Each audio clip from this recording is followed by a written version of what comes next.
Most important चीज ये समझने वाली है कि हम डरे क्यों हैं। क्योंकि मीडिया ने हमको डरा दिया इस वजह से हम डरे हुए हैं, या सब डरे हुए हैं इसलिए हम डरे हुए हैं, या कोई रीजन है हमारे डरने के पीछे। बेसिकली जो इंफॉर्मेशन है जिसके बेस पे हम सोच रहे हैं वो इंफॉर्मेशन सही इंफॉर्मेशन नहीं है, वो कंप्लीट इंफॉर्मेशन नहीं है, वो इनकम्प्लीट इंफॉर्मेशन है। इस वजह से हम डरे हुए हैं। अगर एक बार क्लियर हमारे पास में इंफॉर्मेशन आ जाए, हमको क्लियरली समझ आ जाए कि एग्जैक्टली हो क्या रहा है, तो हो सकता है हमारा जो डर है वो बहुत ही कम हो जाए या फिर बिल्कुल ही खत्म हो जाए। करंट सिचुएशन ये है कि नियर अबाउट 2 लाख केसेस हो चुके हैं इंडिया में, करीब करीब 5,800 डेथ्स हो चुकी हैं, 40 लाख टेस्ट हो गए हैं। और ये सबसे इंपॉर्टेंट है समझना हमको कि इस टेस्ट का क्या रोल है, जो भी हमारा डर है उससे उसका क्या कनेक्शन है। तो अगर मैं किसी से भी पूछूंगा कि भाई आप क्यों डरे हुए हैं, वो कहेंगे कि इसमें डेथ रेट बहुत ज्यादा है। मैं कहूंगा कितना ज्यादा है, तो कहेंगे 2 लाख में से 5800 की डेथ हो गई है। तो दैट मींस कितना हो गया डेथ रेट, नियर अबाउट 3% हो गया। 3% का मतलब कि 100 लोगों को होता है, उसमें से 3 की डेथ हो जाती है। क्या ये सच है? पहले इसको समझने की कोशिश करते हैं कि 3% ये कितना है। टेस्ट कितने हुए अभी तक? 40 लाख हुए हैं। और अगर किसी को देखना है कि कितने टेस्ट हुए हैं, कितने हो रहे हैं डेली बेसिस पे, तो एक वेबसाइट है worldometers.info, वहां पर जाकर के आप देख सकते हो कि डेली बेसिस पे कितने टेस्ट बढ़ रहे हैं, किस किस कंट्री में कितने कितने हैं, वो सब आ जाएगा उसके अंदर।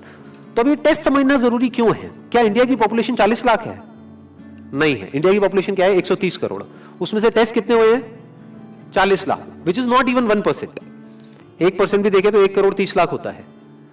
तो 40 लाख टेस्ट हुए, जिसमें से केसेस कितने डिटेक्ट हुए? Near about 2 lakh. ये बिल्कुल ऐसा है जैसे मान लो कि अगर मैं आपसे पूछता हूं कि दिल्ली में रोड्स के ऊपर कितने एक्सीडेंट होते हैं, तो आप क्या कहोगे? आप कहोगे भाई मुझे नहीं पता।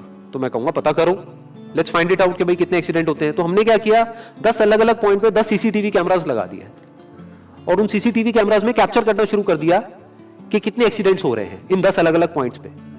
तो उसके बाद में मैंने 1 महीने बाद आपसे पूछा कि हाँ भाई दिल्ली में कितने एक्सीडेंट्स होते हैं, तो आप कह रहे हो दिल्ली के 10 एक्सीडेंट होते हैं। तो मैं कहूंगा आपको कैसे पता? आप कहोगे भाई हमने कैमरास लगाया, उसमें कैप्चर हुआ, हमारे पास में प्रूफ है।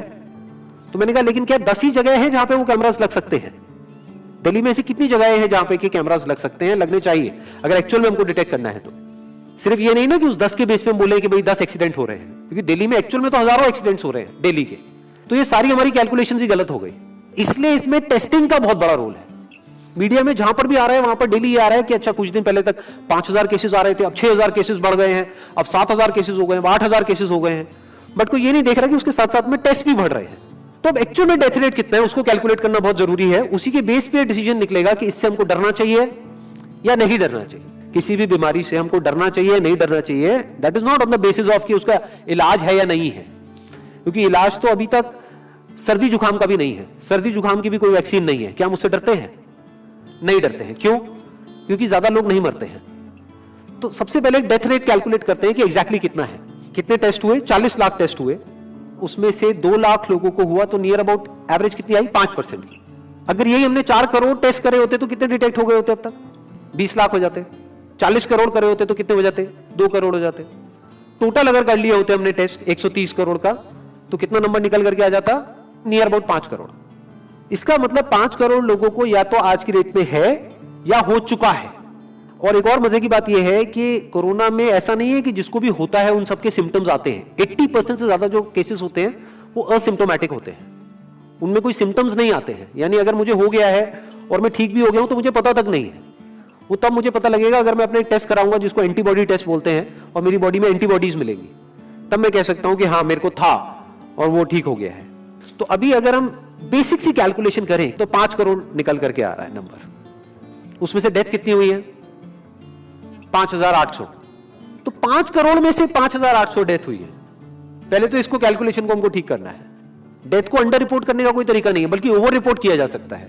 ओवर रिपोर्ट कैसे? फॉर एग्जांपल आपकी बॉडी में टेस्ट हुआ, आपकी बॉडी में मिला कोरोना वायरस, लेकिन आपके अंदर पहले ही बहुत सारी प्रॉब्लम्स चली रही थी, तब भी आपकी किसी ना किसी वजह से डेथ होने ही वाली थी। बट क्योंकि ये कोरोना आया आपकी बॉडी में, इस वजह से आपकी डेथ हो गई, तो ये ट्रिगर कर गया। तो ये जो 5800 का नंबर है, ये इससे कम तो हो सकता है, इससे ज्यादा होने के चांसेस बहुत कम है। बट एक बार को हम मान लेते हैं कि इतना ही है नंबर, ना कम है ना ज्यादा है, तो कितनी परसेंटेज निकल करके आई? 5 करोड़ में से अगर 5800 डेथ्स हुई हैं तो क्या परसेंटेज निकल करके आई? Near about 0.01%। ये उससे बहुत कम है जितनी डेथ्स हमारे यहां पे होती हैं रोड एक्सीडेंट की वजह से। हर साल की अगर हम एक कैलकुलेशन देखें तो 1.5 लाख से ज्यादा डेथ हो जाती है इंडिया में रोड एक्सीडेंट्स की वजह से। हर 4 मिनट में एक डेथ होती है रोड एक्सीडेंट की वजह से। और अगर अभी आप देखोगे सड़कों पे एक बहुत ही फनी चीज नजर आ रही है, टू व्हीलर पे जा रहे हैं, मास्क सबने लगाए हुए हैं, कभी भी नोट करना इस चीज को, हेलमेट नहीं पहने हुए, हेलमेट बहुत कम लोगों ने पहने हुए हैं। इससे हमको क्या समझ आ रहा है, क्या ये समझदारी है, बेवकूफी है?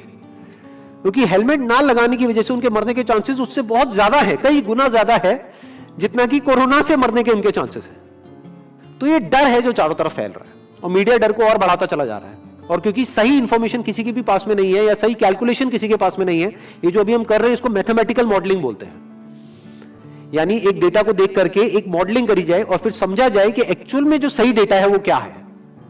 ये नहीं कि लिमिटेड डेटा के बेस पे हम कोई भी कंक्लूजन ड्रॉ कर लें और उसके बेस पे डरते रहें। तो अगर इसका डेथ रेट 0.01% है तो हम सब इतना डर क्यों रहे हैं? क्या कुछ और है जिससे हमको डरना चाहिए, जिससे हम नहीं डर रहे हैं, जिसके बारे में कोई बात नहीं कर रहा है, जो इससे लाख गुना ज्यादा भयानक है? मतलब कोरोना से लाख गुना ज्यादा खतरनाक कुछ है जिससे हम नहीं डर रहे हैं और इससे हम डर रहे हैं। वो क्या है जिससे हमको डरना चाहिए? अनएम्प्लॉयमेंट। अभी पीछे कुछ आर्टिकल्स आए थे न्यूज़पेपर में जहां पे एक फिगर आई थी निकल करके, I am not too sure ये फिगर कितनी सही है कितनी नहीं है, जहां पे आया था कि 13 करोड़ लोग अनएम्प्लॉयड हो गए। इस फिगर से हमको डरना चाहिए। 13 करोड़ लोग अनएम्प्लॉयड होने का मतलब हम समझते हैं कि इसका मतलब क्या है? इसका मतलब ये, अगर इकोनॉमी पॉइंट ऑफ व्यू से देखोगे, कि ये जो 13 करोड़ लोग हैं ये अपने जो खर्चे हैं वो बहुत ही लिमिट में कर देंगे। जिस बंदे की नौकरी चली गई है, क्या वो जाकर के मार्केट में नए कपड़े खरीदेगा? क्या अपने बच्चों के लिए खिलौने खरीदेगा? ट्रैवल एंड टूरिज्म तो भूल ही जाओ। ऐसी और हजारों इंडस्ट्रीज हैं जिनकी धज्जियां उड़ जाएंगी क्योंकि डिमांड कम हो जाएगी ओवरऑल इकोनॉमी के लेवल पे। जब डिमांड कम होगी तो क्या करना पड़ेगा इन ब्रांड्स को, इन कंपनीज को क्या करना पड़ेगा, इन मैन्युफैक्चरर्स को क्या करना पड़ेगा? अपनी सप्लाई को कम करना पड़ेगा। जितनी उन्होंने सप्लाई कम करी, अनएम्प्लॉयमेंट और बढ़ गया कि आज जो नंबर 13 करोड़ है वो बढ़ करके कितना हो गया, 20 करोड़। यानी ये पूरा का पूरा लूप बन जाएगा। इस लूप को बोलते हैं रिसेशन, जो ग्लोबली ऑलरेडी रिसेशन आ चुका है। और अगर यही रिसेशन और डीप होता चला जाए तो उसको बोलते हैं डिप्रेशन, जहां से एक इकोनॉमी को बाहर आने में 5 से 10 साल लगते हैं। तो इकोनॉमी का पहले ही बुरा हाल था, प्लस इस कोरोना की वजह से और बुरा हाल हो गया है, प्लस जो रहा सहा हमारा जो अपना डर है वो सिचुएशन को और खराब करता चला जा रहा है। और इस डर को हर कोई बढ़ा रहा है, कोई भी कम करने का काम नहीं कर रहा है। एक्चुअल में अगर आप मेरे स्टैंड पॉइंट से देखोगे तो डरने की कोई जरूरत ही नहीं है, क्योंकि जो डेथ रेट है वो बहुत ही कम है। तो हम डर क्यों रहे हैं? सोचो। बस इसलिए कि डेथ नहीं होनी चाहिए। अगर यही हमारा ऑब्जेक्टिव है कि डेथ नहीं होनी चाहिए, मतलब हम कहते हैं कि किसी की डेथ नहीं होनी चाहिए, तो फिर तो लॉकडाउन परमानेंट हो जाना चाहिए, सड़कों पे निकलना ही नहीं चाहिए, क्योंकि सीधा सीधा 1.5 लाख डेथ बचेंगी। 1.5 लाख लोग जो हर साल एक्सीडेंट में मरते हैं उनको हम बचा सकते हैं ना, उनकी लाइफ बच जाएगी। परमानेंट कर दो लॉकडाउन को। कैसा है आइडिया? ये बिल्कुल ऐसा है जैसे मैंने एक आदमी की एक कहानी सुनी थी, उसके घर में एक चूहा घुस गया, तो उस चूहे को उसने पकड़ने की बड़ी कोशिश करी, लेकिन वो चूहे को नहीं पकड़ पाया। तो एंड में उसने क्या किया, घर पे आग लगा दी, अपने घर में आग लगा दी। उसके बाद भी चूहा तो बच करके निकल गया, घर चला गया, घर जल गया। यही हालत है इसकी, कोरोना की। इस डर को हमको खत्म करना पड़ेगा, तब जाकर के इस प्रॉब्लम का एक्चुअल में सॉल्यूशन निकलेगा, जो रियल प्रॉब्लम है। और रियल प्रॉब्लम कोरोना नहीं है। रियल प्रॉब्लम क्या है? हमारी जो इकोनॉमी है। रियल प्रॉब्लम क्या है? अनएम्प्लॉयमेंट। तो इस वीडियो के थ्रू मैं अपनी एक हम्बल रिकमेंडेशन देना चाहूंगा गवर्नमेंट ऑफ इंडिया को, या जो भी लोग एक पर्टिकुलर पोजीशन पे हैं उन लोगों को, कि हमको टेस्ट करने कम करने हैं, टेस्ट बढ़ाने नहीं है। अभी हम गलती क्या कर रहे हैं? टेस्ट बढ़ाते चले जा रहे हैं, जिसकी वजह से केसेस बढ़ते चले जा रहे हैं, जिसकी वजह से डर बढ़ता चला जा रहा है। गवर्नमेंट क्या एक क्राइटेरिया नहीं बना सकती कि जो क्रिटिकल केसेस है बस उन्हीं का टेस्ट करो, क्योंकि उन्हीं को हॉस्पिटल में एडमिट करने की जरूरत है, तो उन्हीं का टेस्ट होना चाहिए ना। जो वैसे ही ठीक हो रहे हैं, अपने आप ही ठीक हो रहे हैं, जिनको माइनर सिम्टम्स हैं और वो खुद ही ठीक हो रहे हैं, उनका टेस्ट करने की क्या जरूरत है? उससे तो पैनिक और बढ़ेगा। और अगर टेस्ट कर भी दिया तो हम करने क्या वाले हैं? उनको क्या हॉस्पिटल में एडमिट करने वाले हैं? नहीं, घर पे क्वारंटाइन करने वाले हैं। अभी जो क्वारंटाइन वाला फंडा है, ये भी जब बेस छोटा होता है तब तो काम करता है, जब करोड़ों में हो जाता है तब काम नहीं करता है। मैं अगर एग्जांपल से समझाने की कोशिश करूं, जो मेरी थॉट प्रोसेस है उसको इमेजिन करो। एक ऐसी सिचुएशन है कि हम एक घर में है और चारों तरफ से बाढ़ आई हुई है, और ये जो घर है हमारा वो ऐसा है, इसको इमेजिन करो, जहां पे हजारों दरवाजे हैं। तो हम क्या करें, इसमें से एक दरवाजे को पकड़ लें और उसी को पक्का करते चले जाएं। ये है क्वारंटीन, और बाकी के हजारों खुले पड़े हैं। एक को हम पक्का करते चले जा रहे हैं क्योंकि यहां से पानी अंदर नहीं आना चाहिए। इंडिया की पॉपुलेशन क्या है? 130 करोड़। टेस्ट कितने हुए हैं अभी तक? 40 लाख। दिल्ली के कितने हो रहे हैं? 1 लाख। महीने के कितने हुए? 30 लाख। साल के कितने हुए? 3 करोड़ 60 लाख। तो यानी कि अगर हमको सबका टेस्ट करना है तो कितने साल लगेंगे? 36 साल। तो जब हमको दिख रहा है साफ साफ कि हम सबका टेस्ट कर ही नहीं सकते, तो हम टेस्ट क्यों बढ़ाते चले जा रहे हैं? या तो सबका टेस्ट करो और सब में से सबको देख करके सबको क्वारंटाइन कर दो। ये बिल्कुल ऐसा हुआ कि वो जो घर है जिसकी मैंने अभी बात करी, या तो उसको हर तरफ से सिक्योर करो कि अगर उसके 1000 दरवाजे हैं तो एक को बंद मत करो, सारे बंद कर दो। तब आप कह सकते हो कि यहां पानी अंदर नहीं आएगा, कि हमने 130 करोड़ लोगों का टेस्ट कर लिया है, उसमें से केसेस निकल गए हैं 6 करोड़ और 6 करोड़ को हमने क्वारंटीन कर दिया है। अब ये आगे नहीं फैलेगा, अब 6 करोड़ से 10 करोड़ पे नहीं जाएगा। बट हमने टेस्ट ही करे 40 लाख, जिसमें से केसेस आए 2 लाख। अगर इन 2 लाख को हमने क्वारंटीन कर भी दिया तो बाकी करोड़ों लोग तो बाहर घूम रहे हैं ना, तो उससे होगा क्या? तो अब हमको समझ जाना चाहिए कि इसको रोकने का कोई तरीका नहीं है। तो अब इसका प्रैक्टिकल सॉल्यूशन क्या है? गवर्नमेंट की तरफ से हमको सिर्फ ये इंफॉर्मेशन चाहिए कि भैया अभी कितने बेड्स ऑक्यूपाइड हैं आपके स्टेट में, और अभी कितने और आपने अरेंजमेंट कर रखा है और कितने और कर सकते हो। अब वो बेड चाहे किसी हॉस्पिटल में हो चाहे किसी होटल में हो। और प्लस ये इंफॉर्मेशन क्यों नहीं जा रही लोगों के पास में कि इतना डरने की जरूरत नहीं है जितना आप डर रहे हो। हाँ ठीक है, प्रिकॉशंस लो, सेफ्टी मेजर्स लो, सोशल डिस्टेंसिंग को मेंटेन करो, लेकिन इतना डरने की जरूरत नहीं है जितना आप लोग डर गए हो, क्योंकि डेथ रेट कम है। ये इंफॉर्मेशन जानी चाहिए अब लोगों के पास में, वक्त आ चुका है। अगर ये नहीं गई तो प्रॉब्लम सॉल्व नहीं होने वाली इकोनॉमी के लेवल पे। कॉन्फिडेंस खत्म हो चुका है, रियलिटी को हमको पहले समझना होगा। अभी प्रॉब्लम क्या हो रही है? हम कह रहे हैं कि हाँ कंस्ट्रक्शन एक्टिविटीज अलाउड है। गवर्नमेंट को क्या लग रहा है? अलाउड बोल करके सारी प्रॉब्लम सॉल्व हो जाएगी। अलाउड तो हो गई, बट मेरे जो फ्रेंड्स हैं जो कंस्ट्रक्शन इंडस्ट्री में हैं वो बता रहे हैं कि लेबर ही नहीं है, लेबर सारी अपने गांव चली गई है। तो अब कौन कंस्ट्रक्शन करेगा वहां पे? अब ये लेबर चली तो गई है, इसको वापस कैसे बुलाओगे? मीडिया में अगर रोज ये दिखेगा कि केसेस बढ़ रहे, केसेस बढ़ रहे, केसेस बढ़ रहे, वापस आएंगे वो लोग?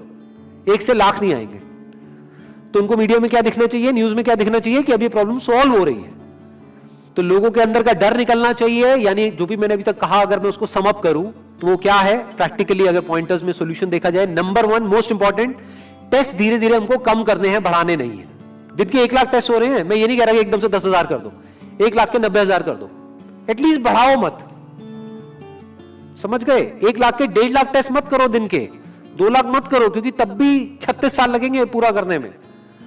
अगर आपने स्पीड डबल भी कर दी तब भी 18 साल लगेंगे। 18 साल तक तो पता नहीं ये बीमारी कहां होगी, किसी को याद तक नहीं होगा। तो करना क्या है गवर्नमेंट को? अगर थोड़ा सा सेंसिबली चले कि टेस्ट को धीरे धीरे कम करते चले जाओ, यानी 1 लाख से 90,000 कर दो, फिर कुछ दिन बाद 80,000 कर दो, फिर 70,000 कर दो। इसकी वजह से क्या होगा?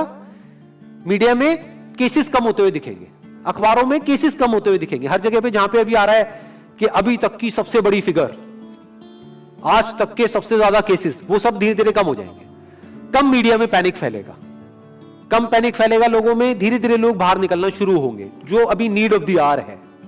धीरे धीरे लोग बाहर निकलेंगे, धीरे धीरे डिमांड बढ़ेगी, धीरे धीरे लोगों में कॉन्फिडेंस आएगा, धीरे धीरे लोग जो गांव चले गए हैं वो वापस आएंगे। एक्चुअल में काम शुरू होगा, ऑन पेपर नहीं कि काम शुरू हो गया है, एक्चुअल में लोगों का काम शुरू होगा, लोगों का काम शुरू होगा, इकोनॉमी शुरू होगी। बिल्कुल ऐसा है जैसे 2 महीने के लिए आप किसी गाड़ी को बंद करके कहीं पे रख दो गैराज में, तो क्या होगा? बैटरी डाउन हो जाएगी। उस वक्त क्या करना पड़ेगा? उसको धक्का मारना पड़ेगा। तो अभी उस धक्के की जरूरत है, जंप स्टार्ट की जरूरत है। अब जो टाइम है वो डरने का नहीं है, इस डर को खत्म करने का है, क्योंकि कोरोना ने जितने लोगों को नहीं मारा, ये डर मारने वाला है असलियत में। तो अब इस डर को खत्म करने का टाइम आ गया है। अब हम सबको मिलकर के दिमाग ये लगाना है, ये नहीं कि डर को कैसे बढ़ाएं, बल्कि दिमाग ये लगाना है कि डर को कैसे कम करें या खत्म करें, और लोगों के कॉन्फिडेंस को कैसे वापस से लेकर के आए।